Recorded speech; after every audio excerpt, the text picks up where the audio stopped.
দর্শক, ঘূর্ণিঝড় রিমেলের যে প্রভাব, সেই প্রভাবে কিন্তু সারা দেশ জুড়ে আপনারা জানেন যে বৃষ্টি শুরু হয়েছে। এমনকি আবহাওয়ার পূর্বাভাস বলছে যে আজ সারা দেশেই হালকা ঝড়ো বাতাসও কিন্তু বয়ে যেতে পারে। আমরা আজকের যে তথ্য আমরা পেয়েছি যে ঘূর্ণিঝড় রিমেলে কিন্তু আপনারা জানেন গতকালও কিন্তু দক্ষিণ অঞ্চলগুলোতে আসলে বেশি প্রভাব এবং উপকূলীয় অঞ্চলে কিন্তু আঘাত এনেছে এই ঝড়।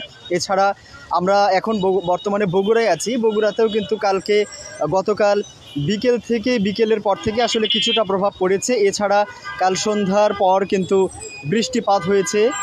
এছাড়াও আমরা সকাল থেকেই দেখছি যে প্রচুর পরিমাণ কিন্তু ঝড় কিছুটা শুরু হয়েছে, তবে প্রবল বেগে যে ঝড় সেটি এখনও বগুড়ায় আমরা এখন পর্যন্ত দেখতে পাইনি। তবে আবহাওয়া অধিদপ্তর কিন্তু বলছে যে ধীরে ধীরে কিন্তু রিমেলের প্রভাব আসলে সারা দেশেই শুরু হতে পারে। বিশেষ করে দক্ষিণাঞ্চলে কিন্তু এর প্রভাবটা অনেক বেশি। এমনকি আজকে যে 18 নম্বর যে সর্বশেষ বিশেষ বিজ্ঞপ্তিতে বলা হয়েছে, প্রবল এই ঘূর্ণিঝড়টির প্রভাবে রাজশাহী, রংপুর, ময়মনসিংহ, ঢাকা, খুলনা, বরিশাল, চট্টগ্রাম এবং সিলেট বিভাগে দমকা হাওয়া সহ ঝড়ো হাওয়া এবং বিশেষ করে এটি ভারী থেকে কিন্তু অতি ভারী, অর্থাৎ 24 ঘন্টায় 44 থেকে 48 কিলোমিটার থেকেও কিন্তু বেড়ে অতি ভারী, অর্থাৎ 289 মিলিমিটারে কিন্তু বৃষ্টি বর্ষণ হওয়ার একটি সম্ভাবনা আছে। এবং আপনারা দেখছেন যে এখন হয়তো এই মুহূর্তে বৃষ্টি কিছুটা কমে গেছে, বৃষ্টি এই মুহূর্তে থেমে গেছে। তবে এই বৃষ্টি কিন্তু কখনো থামছে, কখনো বাড়ছে, এইভাবেই আসলে সকাল থেকে চলছে।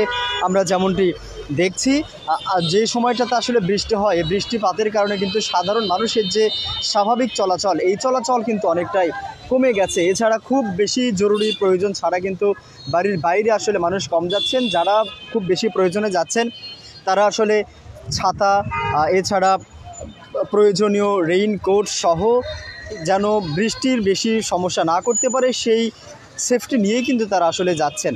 এছাড়া আপনাদেরকে বলি যে বগুড়ার আরেকটি বিষয় আমরা জানি যে বগুড়া শহরের বিভিন্ন জায়গায় কিন্তু পানি জমে থাকে।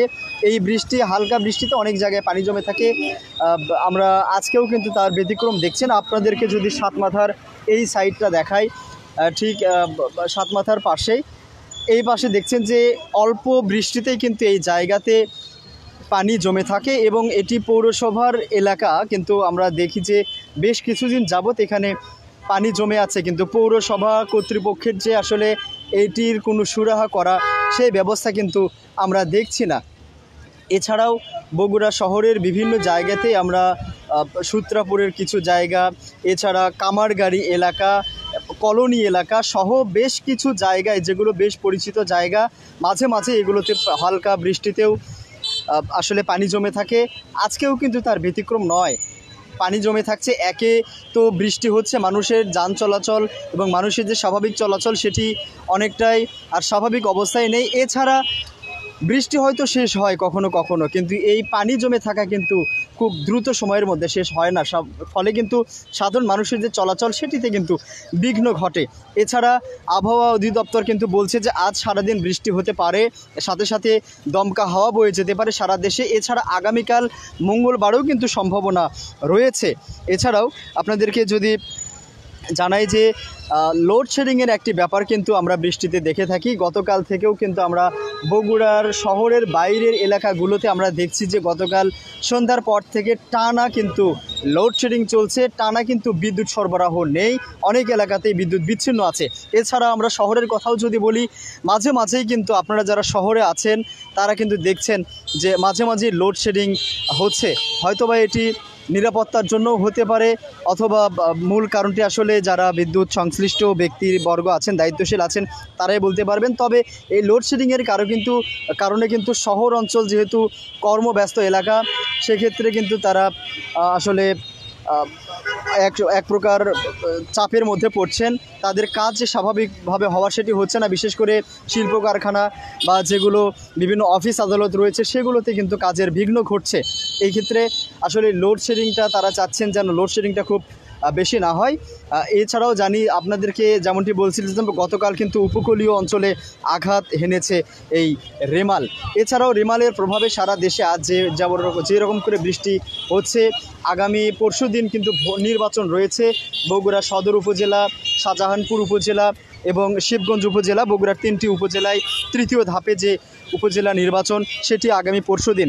অনেকেই সংশয় বোধ করছেন যদি এই বৃষ্টি বাদল এইরকম বৃষ্টির প্রভাব থেকে যায় তাহলে হয়তো ভোটারের উপস্থিতি কেমন হবে, এটিও কিন্তু একটি মানুষের চিন্তার বিষয় হয়ে এই মুহূর্তে দাঁড়িয়েছে।